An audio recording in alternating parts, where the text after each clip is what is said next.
Hello and welcome to Bobcat Day, Virtual Bobcat Day 2020. I'm Professor Catherine Brokaw, and I am the chair of the Literatures and Languages Department and an associate professor of English. I'm also the co-founder of Shakespeare in Yosemite, and I teach Shakespeare and medieval and Renaissance literature and literature of childhood and a few other classes at UC Merced. And now I'm going to introduce you to three of our wonderful English majors who will each introduce themselves. So I'll start with Maria, since she's graduating. Hi, I'm Maria Wen Cruz. I'm a fourth-year English major with a minor in creative writing at UCM. I'm also an undergraduate researcher with the UROC H program and the current English department intern. Yes, and Savvy? Hi, I am a third-year English major with a minor in Spanish. And you just got accepted into the honors program. Who I am. Yeah. I did. I got accepted into the English honors program, which I will be continuing to do over the course of the next year. Yes. So we'll talk more about that in a bit. And finally, Kat. Hi everyone, so my name is Kat. I'm a second-year sophomore here at UCM. I'm an English major and writing minor. I'm originally from the Bay Area, so yeah, I'm really excited to talk to you guys today. Yes, thank you. Okay, so I'm not going to do screen shares until the very end because I think it's more engaging to actually just have people to look at and talk to. But you should definitely, if you haven't already, go to english.ucmerced.edu. I'll type that in the chat sometime because we have a lot of the information we'll talk about today. You can read more and find links there. You can see bios of faculty, you can see class lists, and you can see links to various articles about the benefits of an English major, why employers love hiring English major, and things like that are on our website. So to just give an overview of what we're going to talk about, we're going to talk about why English is a favorable major for a lot of different professions, why English at UC Merced is such a special place, and the thing I want to lead with is that our program is, I think, especially a nurturing place, that we're small. We're 108 majors. And by the time you're a senior, and probably far before then, all of the faculty will know all of the English majors. That we really take care of our students. We watch them grow over the course of 4 or so years that they're here, and we really do our best to mentor them all in a way that is really personalized.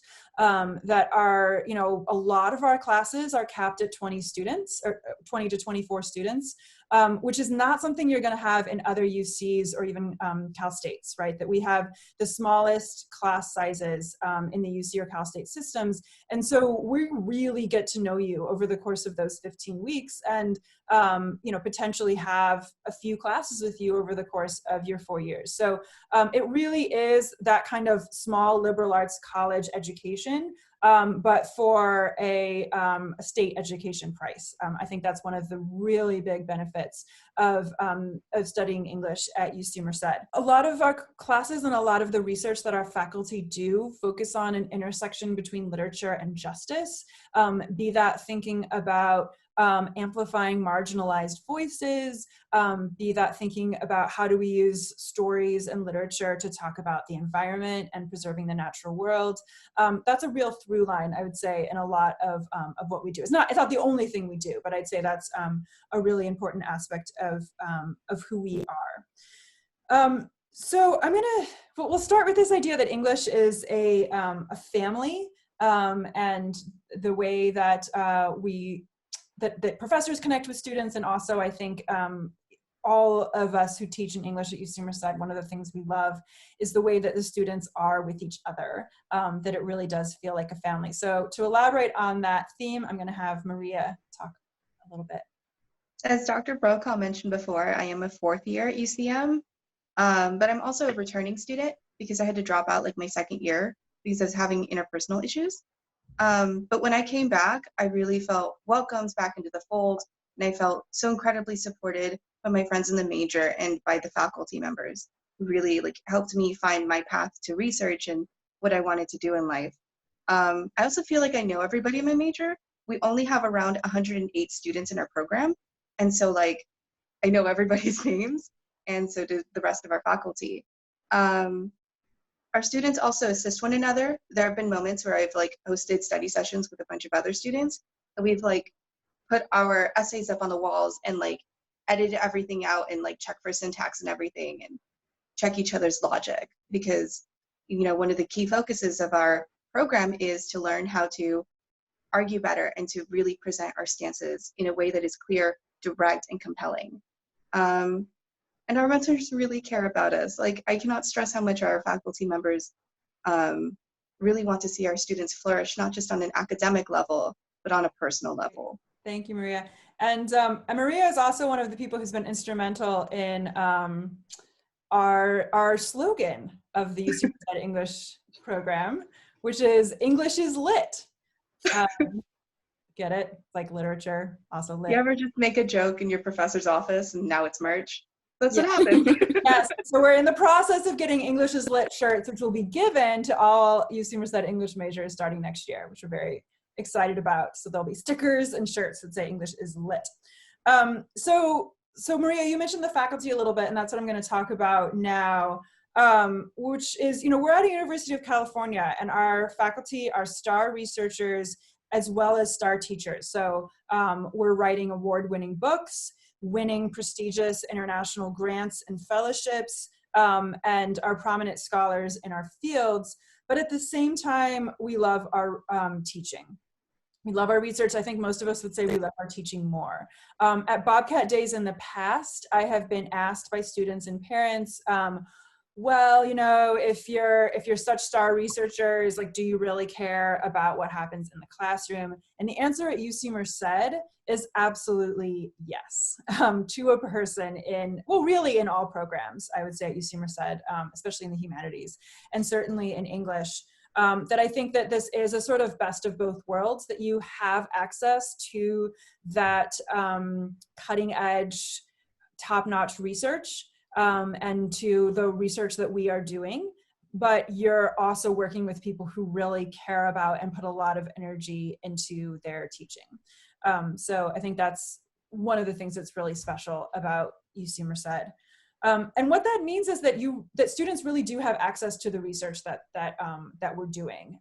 So I've worked with both Catherine and Maria on research projects in the past, and I have just today I was emailing with a student who's a very talented student, inviting her to write something for a publication, right? Because I have connections in sort of things that she's been writing really excellent Shakespeare theater reviews, which I think she could get published. So you have access to our networks and to our research. And our faculty are very well connected. And one of the things that I think is really great that we've been doing in person and now online in master classes, so this actually hasn't stopped, is to bring star scholars and star writers and star artists to our classes. So just this Wednesday in my Literature of Childhood class, I had Monica Hesse, who is actually on the New York Times bestseller week this week. She writes young adult novels and is a columnist for the Washington Post. She came to the Zoom session for my Literature of Childhood students and answered their questions about a novel she wrote that they had read. We also on Monday have Lisa Volpe, who's a Shakespeare actor. She has played more male Shakespearean roles than any woman in the world. And she will be doing a masterclass on acting and gender on Monday, which I will invite you to. I'll give you the link at the end of this session today. So you can all join in on that at 2 on Monday. We've also had Ranger Shelton Johnson from Yosemite National Park come to classes, the poet Sharif Shanahan, the novelist Sarah Stone. All of these people have either attended English classes in person or come to them virtually over the last couple years.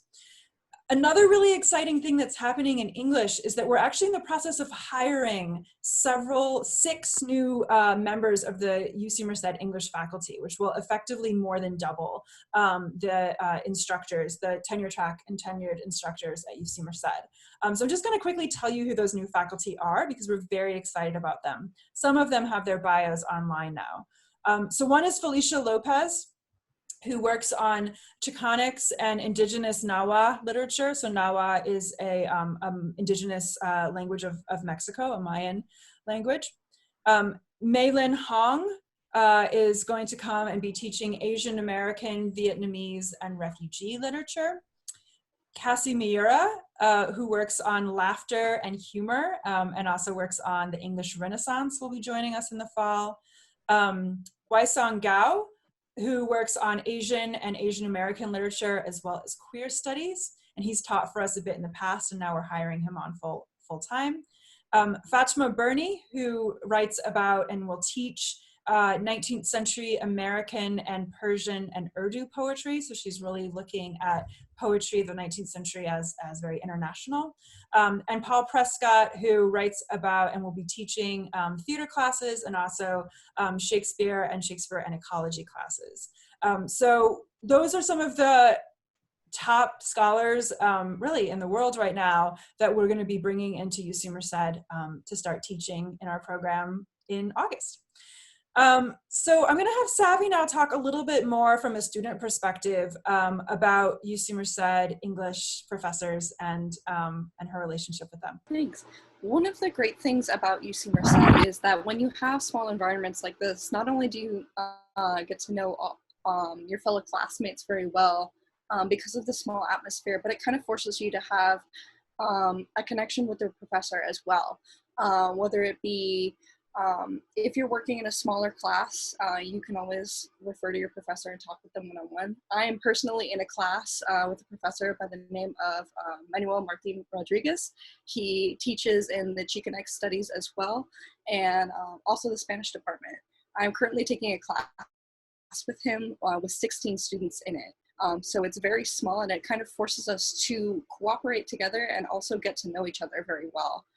In the past, if I've ever had trouble with anything, it's so simple to arrange a meeting with my professors and talk to them because they all seem very understanding. They're all a lot of fun. In the past, you'll see that a lot of our professors here are very well, they're quite amazing in what they do. Brokaw here teaches a lot of Shakespeare courses that I've seen, though I've never taken, which are amazing. I've taken several classes with Wai-Song Gao as well, and he's actually the advisor for my senior thesis next year in the honors program, who's helping me look and delve into queer studies more. The amazing thing about our professors here is that the more classes you take with them, the better you understand how to expand your own knowledge of studies as well, because you have the opportunity in the English department to take an idea and run with it, and all of your professors will more than likely help you expand that idea given their educational backgrounds. That's great. Thank you, Savvy. That was lovely to hear. And you talk a bit about classes, which I'm going to just delve a little bit deeper into talking about the kinds of classes that we offer now. So one of the real values of the Literatures and Languages program is that we teach both sort of traditionally canonical texts, though we often teach them sort of from the margins as they were and with different perspectives, but we also try to center the voices and the stories of people who are traditionally marginalized. So we're trying to really do both of those things in our classes. So just to give you a sense of the kinds of classes we're offering next year in 2020 and 2021, class titles include Writing to Save the Planet, which will have students both reading environmental literature and writing their own. Native American Memoir, that's going to be taught by our incoming Felicia Lopez. US Latinx Literature. Introduction to Poetry, which as I understand is actually going to be focused on solitude this year, to sort of something that we're thinking about, so the poetry of solitude.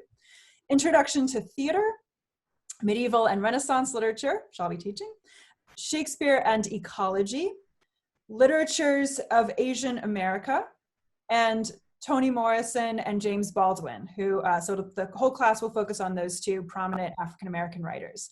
So that's just a small sampling of the classes that we're offering next year. So you can see that it's a lot of a real variety, right? And we are certainly global in our approach to English literature, that we're teaching literature not just written in England and America, but written all around the world. We teach some literature in translation, but primarily literature that's originally written in English.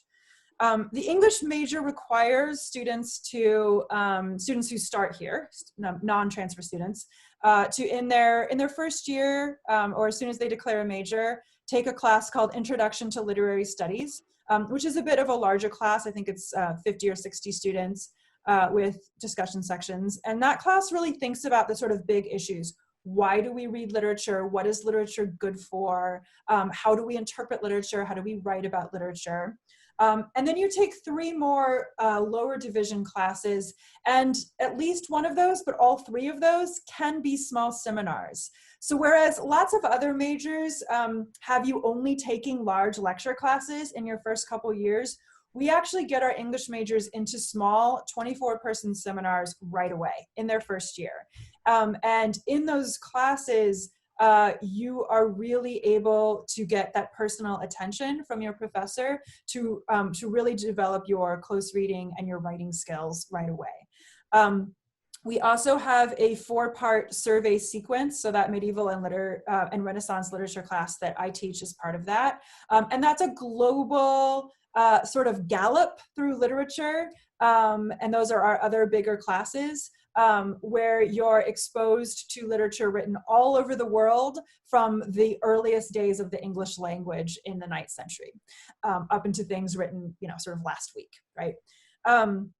And then you take 3 upper division seminars. So back to those small 24-person classes. And those tend to be those are things like Native American memoir and Shakespeare and ecology and some of those more topical classes. And then all of our students also complete a senior thesis in their final year. So they are able to develop a research project. And those classes are quite small, usually 10 to 12 students, just English majors in those classes. So they can either do that, or actually maybe now is a good time to talk about the honors program, or they can apply in their final year to be part of our research honors program, which Savi has just been accepted to. So I'll let you say a little bit about that. Okay, so the English Honors Program really grants students, English majors specifically, with the opportunity to branch out of the senior thesis class, which is usually provided every semester in the fall and in the spring. Usually those courses focus around one type of topic, although it has some freedom for expansion. But if you'd like the freedom to build upon your own idea and break out of that, you can apply to the honors program.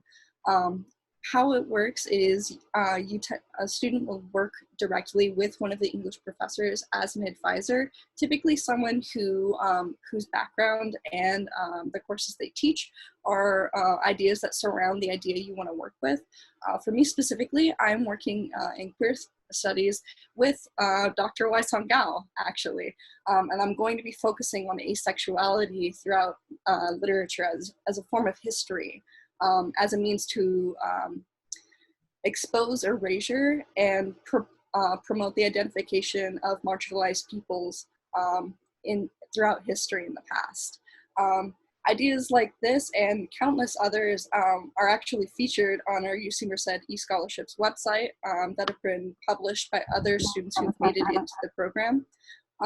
And it's really an exciting opportunity to talk about something you really, really care about, as well as promoting this idea and letting other people hear your ideas and have your voice be heard. That's great. That's exciting. Good luck with your project. I'm really looking forward to watching it develop. So to talk just a little bit more about classes and what we do in them, well, we're English, we're people who read English, so we read a lot. It's reading novels, reading poetry, reading plays, reading essays and short stories. And that's a really good thing. Hopefully you're here because you also like to read. But reading, I think one of the things that's been really hitting home to me lately is that there's a lot of studies that say that reading is one of the best things we can do for our mental health. Right, that reading and escaping into another world and spending time away from a screen and with a book, right, is one of the best things that we can be doing right now. So it's kind of cool that you're assigned to do something that's actually going to make you feel better. And at the same time, of course, reading increases your critical thinking skills. It develops empathy, which is a highly, a highly valued skill in the world as well as the workplace. It develops attention spans, right? So reading makes you smarter. Reading makes you more skilled. Reading makes you better able to succeed after university. So you're assigned to do this thing that is really good for you, both in the moment and long term. And the skills that you develop from reading and writing, which are the two sort of main things we do, are valued by many professions, right? So there's a lot of reading that happens in our classes. There's a lot of writing. There's a lot of discussion. There's a lot of development of oral communication skills. And at the same time, of course, you're learning about other cultures, about other people, about other times, about other places, that you're really learning about the world in all of its wonderful diversity as you're doing this reading. We also have a lot of our professors assign creative projects, so students get opportunities to act or to write a song based on, Milton's Paradise Lost, or write a rewriting of Toni Morrison's Bluest Eye in comic book form, right? That we have a lot of really creative thinking and creating that happens here as well. Lately, with COVID-19, with our online classes, we've been holding author visits, like I've mentioned, online. We've been having lectures online, and we've been having discussion sections online, kind of like what we're doing now, where we're able to talk about these books and these plays that we love together. In person, we not only talk about books together, which is more lovely when you're sitting around in a circle instead of looking through a screen, but we also have a lot of professors who do sort of open space learning, which is to say learning that's on your feet, especially in some of our theater classes, which is low stakes acting. It's not that you have to be a good actor to do it, but that is helping you really understand theater in a sort of a more embodied way. We also do a lot of collaborative group work in our classes, where we're able to get students to do things in small groups, working together. And that's a real luxury that we have because of our small class size. So speaking of classes, I'm going to have each of you, and we'll go in the same sort of class order of Maria, Savi, and then Kat, say what your favorite classes at UC Merced have been. My personal top 3 are Environmental Ethics and Beast Fables, which is taught by Dr. Garcia on campus. And so you're just going through the sort of emotional impact that stories that involve animals have on you. And in that class, there's a large presentation component, which has been immensely useful in my professional interactions. English 101 with Dr. Brokaw was also really fun for me, because it had that performance quality, but it also made me learn history in she tricked us into learning history in a really fun way. And so all of the students by the end of that class ended up memorizing this huge chart of dates and important times and the origins of English as a language. And number 3 would have to be Queer Studies with Wei Song Gao, because he's a pro, he's a man. Awesome. Savi, what have been some of your favorite classes? It's really, really difficult to pick because I've had so many that have been so fantastic. I'd have to say that one of my favorites would have to be English 33, which is the study of literature and sexuality. Dr. Kaiser tends to take this idea of a subject that's typically taboo and then turn it into something that's really fun and comical to talk about, while at the same time introducing you to works of Foucault and Freud, into really exciting works of literature that I would have personally never thought to look for. I'm also a big fan of Dr. Nigel Hatton's English 118 course, which is Literature and Philosophy. I took the class originally because I wanted to try something new, and I personally wasn't a fan of philosophy before taking it, but Dr. Hatton has a way of talking about books, books in particular that he's passionate about, that tend to really inspire his students to be passionate about them as well. And I learned a lot about philosophy that I never thought I would be enthused about. That's awesome. Kat, what about you? So one of my top favorite classes was Intro to Shakespeare with Dr. Brokaw, and it really got me into performance and Shakespeare overall. I had some, experience with theatrical productions and Shakespeare, but it really led me towards auditioning for Shakespeare in Yosemite, which Dr. Brokaw will talk about in the few, but also, she brought in guest speakers and different researchers and artists within the Shakespearean community and the Shakespearean industry that was really helpful to kind of make those real world connections within the class. Awesome. Thank you, Kat. That was a great class last spring. These were awesome. So now I'm going to talk a little bit about some of the about Shakespeare in Yosemite and some of the other special programs that we have at UC Merced. So to quickly just say what Shakespeare in Yosemite is, we would be in our 4th year right now. In fact, we would be performing in Yosemite National Park right now if we weren't staying safe because of what's going on. But it is an annual festival where we produce Shakespeare in Yosemite National Park. So it's a partnership between UC Merced and Yosemite National Park. And we heavily adapt Shakespeare plays to make them 90 minutes, full of music, lots of fun, but about Yosemite. So instead of escaping into the woods outside of Athens in Midsummer Night's Dream 2 years ago, it is the backwoods of Yosemite that the lovers escape into, and they meet fairies who are the kinds of animals and plants that you would encounter in Yosemite. So it's part of, because Earth Day we just had, right? Earth Day is April 22nd. Shakespeare's birthday is April 23rd. So it always occurs as close as possible to those 2 dates to celebrate both Earth Day and Shakespeare's birthday. So Kat and Maria have both been involved in Shakespeare in Yosemite, and lots of English majors as well as other majors end up being in it or coming to see it. We also have a literary magazine that's entirely student run called Vernal Pool. So as you might imagine, a lot of English majors are involved as editors of that publication or as contributors of poetry or plays or stories or art for that. And we have another really exciting program. I think one of the real selling points of UC Merced is that we are one of the top universities in the country for undergraduate research. That students can graduate from UC Merced with having done actual original research. And they might have even co-authored something, right? Or written something or created something for an audience.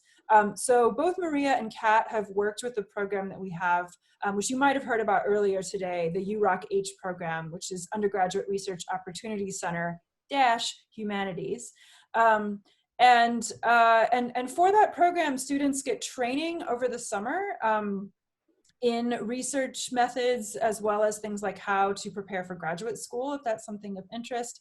And they're also working with a professor to develop their own research project that they conduct over the summer. So Maria could talk about her project a bit, but I'm actually going to call on Kat now because Kat's doing a really exciting thing right now. She's working with Merced Shakespeare Fest, who are currently rehearsing. They're rehearsing over Zoom a bilingual, brand new bilingual production of Richard II, Ricardo Secundo.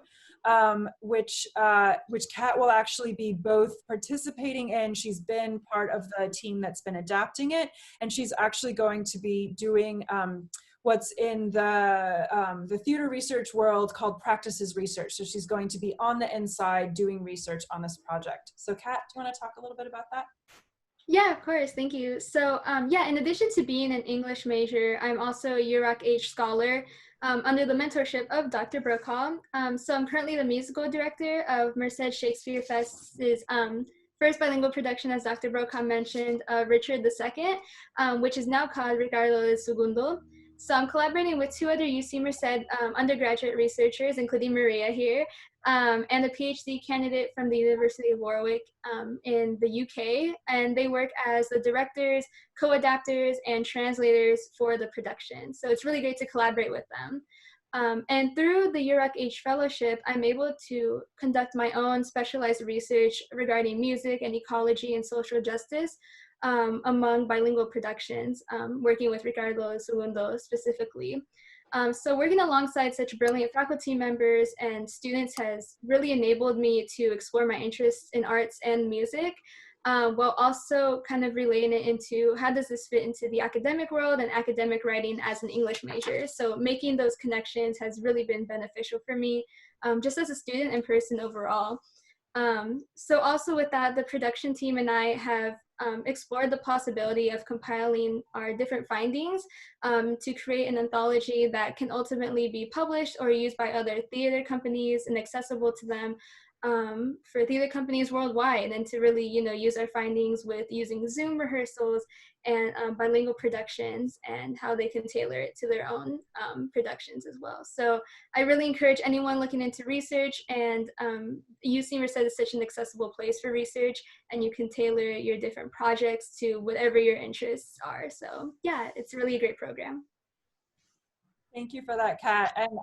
And I will say that it is genuinely original what you all are doing. There's no one, this is my field, Shakespeare and performance, and there's no one else doing this kind of work right now. It's really, really exciting, and you're making a huge contribution. Maria, is there anything you want to add? So Maria went through the UROC H program last year. Yeah, and my project was a little different from Catherine's in that I traveled across California with University of Warwick PhD candidate Billy Wolfgang, and together we observed the different types of grassroots Shakespeare productions across the country, looking at a prototype for Ricardo el Segundo, a production in Thousand Oaks, Los Angeles, or even some closer to home in Fresno or in Merced. And my project basically argued that intrinsically, grassroots Shakespeare productions are anti-divisive and great for community binding. Yeah, and it was an awesome project, and that is another thing that happens with the UROC H projects, is that you're actually giving funding to do things. So things like traveling to conferences or traveling to theaters is part of that project, that you're given money to support your research. So now I'm going to just talk a little bit about the value of the English major and why it's a good choice, and some of the kinds of things that our alumni have done. So a lot of this stuff is on the website as well, and you might have be thinking about this already. But it is worth saying that the skills that are taught by an English major are valued by many professions, really pretty much any profession. Being able to write effectively and communicate in both writing and in speech persuasively and elegantly is valued by anything, right? Being able to empathetically value other perspectives is something that is valued in things like HR, but also, any company wants to hire someone who has those kinds of skills, and particularly in the digital age, we need people who understand people.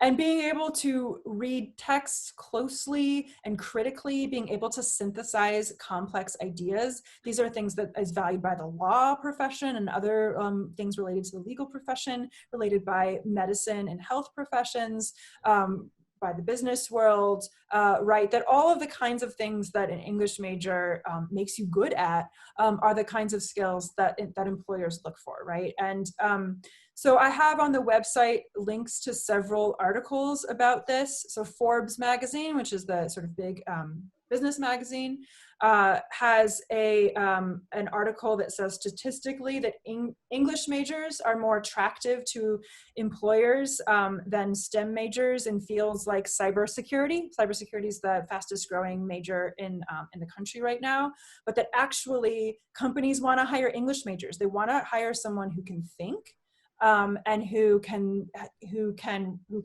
communicate, right? The tech is changing really fast. What you learn in a computer science major in 2020 is going to be out of date in 2030, but you can't relearn how to think, right? So if you can think, a company can teach you the sort of technological nuances that are so quickly changing. Harvard Business Review has an article about how important humanities and majors like English majors are to the digital age, that they teach the kinds of skills that the digital age needs. It's also true that medical professions value English majors because of their ability to listen to a patient's story and essentially sort of close read it and think through it and make a diagnosis by really listening to a story. In fact, by percentage, more English majors get into medical school than biology majors.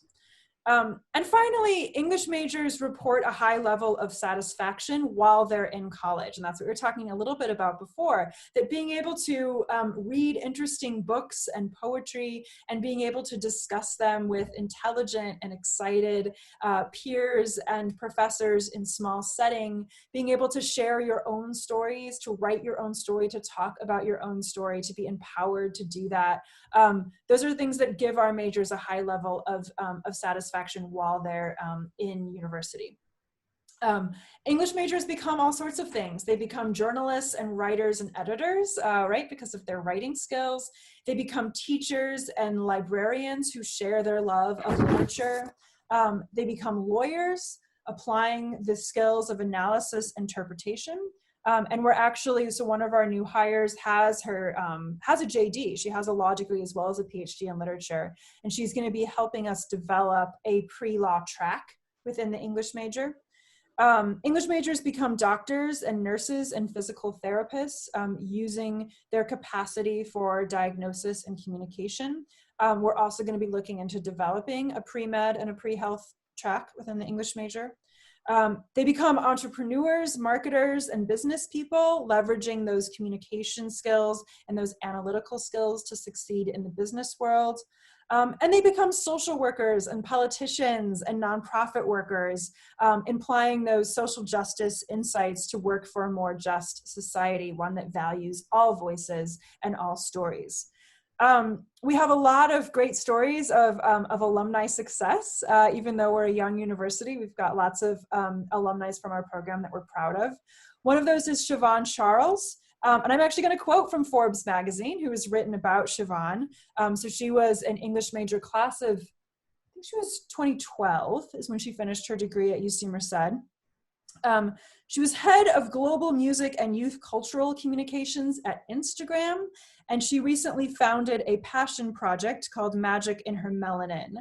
So Forbes says, she is undoubtedly known to her peers and the surrounding tech and entertainment industries as being a Renaissance woman and a connoisseur of culture. So she's been, she just, I think it was Forbes that she was just named 30 under 30, one of the sort of top tech entrepreneurs in the country. Natalie Robertson graduated from UC Merced 2 years ago and is now getting a PhD in English at UC Davis. Alex Curtis is very successful as a sports entrepreneur in the Bay Area. Tasha Means is a librarian at UC Merced. Eddie Gomez just finished his MFA in creative writing at Fresno State, one of the top creative writing programs in the country. And I just found out on Earth Day, so she appropriately announced this on Wednesday, that Sochi Garabi, who graduated last year from UC Merced, she just got a job with the National Park Service. So she's going to be working as a park ranger at Golden Gate National Park. She's going to be what they call an interpretive ranger there. And I will say, so Sochi was an English major. She actually did her senior thesis project thinking about the stories of Yosemite National Park. And she was also a participant in the Yosemite Leadership Program, which is a really incredible program on campus. It's a 2-year program that hooks students up with the National Park Service. So they're working with actual rangers. They get experience working in the park. They get experience being able to be trained by the park staff. And there's a very high hire rate of Yosemite Leadership Program alumni into the National Park Service. So if you have any passion for the environment, for being outside, for conservation, we're 2 hours from Yosemite, and we have incredible programs that tap into that are literally unique. There's nothing like the Yosemite Leadership Program in the country. So for people who love the outdoors, I think there isn't a better place you can go for UC Merced. And in the English program, we're really building on that. I think it was Maria talked about Humberto Garcia's environmental ethics class. We have several classes next year thinking about nature writing and our Writing to Save the Planet class, right? That's really a field in which we're growing. So if you have any further questions that you think of, even just sort of like what classes should I take in the fall, or anything that can help you make any decisions, I'm happy to answer them. I'm happy to put you in touch with students. Anything like that you might need, feel free to get in touch. I'm just going to share my screen briefly now to just show you a couple more resources if they're of interest. So this is the English website. So you can go here and learn about the English major and the kinds of things that our alumni are doing, some of the things that I've talked about in terms of the benefits of the program at UC Merced. You can read bios of all our faculty. So we've got some of our new faculty. We have their bios up already. There's Fatima Burney that I mentioned, and Felicia Rhapsody Lopez. And we also talked about Wai-Sang Gao. So you can read about the kinds of research that your faculty are doing. This page needs to be updated a bit, but we have descriptions of the kinds of classes that we offer and various resources as well. So you can check that out. If you're at all interested in Shakespeare and/or Yosemite, yosemiteshakes.ucmerced.edu is the website for Shakespeare and Yosemite. So you can read more about that, and you can see the kinds of things we've done in our previous shows. So you can see descriptions as well as pictures from the park. Zalda has a question. What kinds of hands-on experiences on campus are there for English majors?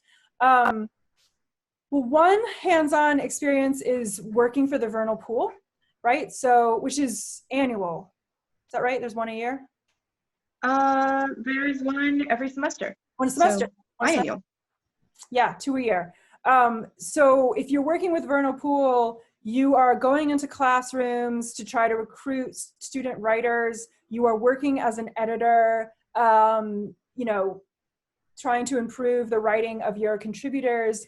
You are getting the issue ready for publication, and you might be contributing things yourself. You might be writing the introduction to that issue, right? So you're working as an editor.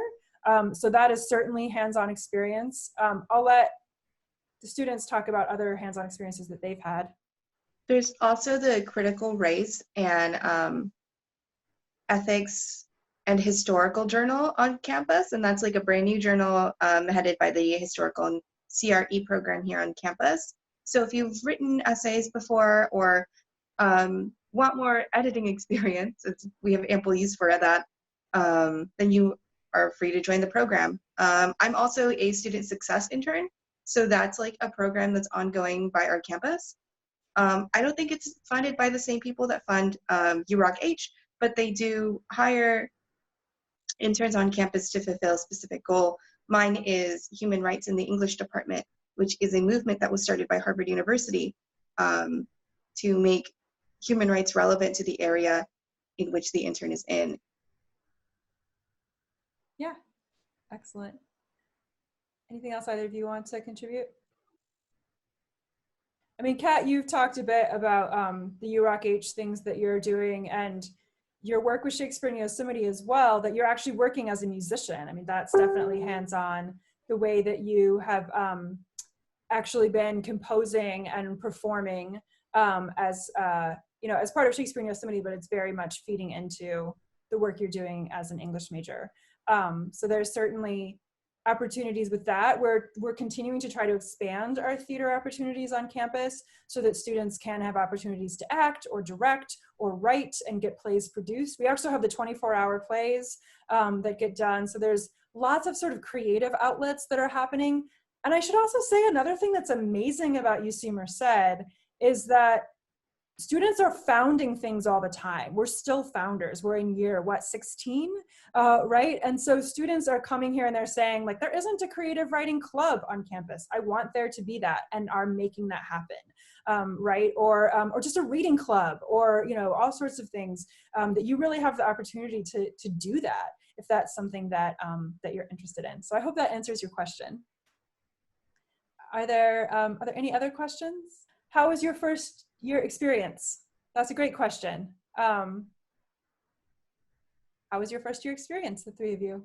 I guess since I was the most recent, I guess freshman, since I'm finishing up my sophomore year right now, coming into my first year, everyone was just super welcoming and just very open to letting you know where resources are, how you can, you know, different clubs that you can get involved in, and like I said, Shakespeare and Yosemite. So there was just a lot of ways that my fellow English major, you know, colleagues and professors both really reach out to you and, you know, ask you what your interests are, and they're very interested in, you know, just your own interests and where you want to go within the English major. So it was just very, you know, encompassing of what I wanted to explore and do, and yeah, it was a really great experience. So yeah. Mine was many moons ago, but I remember it being a very welcoming experience. My first class I took here was Why Harry Potter, Why Literature, which is a class that we offered in 2014 or something like that. And it was a Socratic seminar, so it was really cool to have my opinions and, you know, my take on literature valued in an academic setting. I felt empowered, and I felt like I was being treated as an adult my first year. For me, my first year, I'm a commuter student, so I don't live in Merced, and I didn't live on campus. I drove actually to school, and I was actually one of, from my high school graduating class, I was the only student who was attending UC Merced my freshman year, so I didn't know anyone. I was traveling to a strange place, and I had no idea who anyone was, and I was very discombobulated at first because it can be difficult figuring out how to use all of these new systems that were available to me, as well as the course audit system. And almost immediately I was able to find and connect with other English majors, despite the fact that my first semester I didn't take any writing or English courses whatsoever. I just found some English majors who were willing to help me understand not only which courses were vital for me to take, but they also helped me make connections with professors and other resources on campus. So I was quickly able to find my way around, as well as I was introduced to different topics and studies that I would have never thought to personally try, which is actually how I figured out how much I loved the language of Spanish and how much it really took to me, which is why I made it my minor. Yeah, that's great stuff. I mean, I've actually never had a class with you, and I feel like I know you pretty well. I think that sort of speaks to the way that we're a family, right? That it's not just that we know our students who are in our classes, but we really look out for and know all of the English majors. And you know, you talked about actually not taking an English class your first year, but still being part of that community. I love that. I know that some of you have sort of WhatsApp groups, right, among English majors.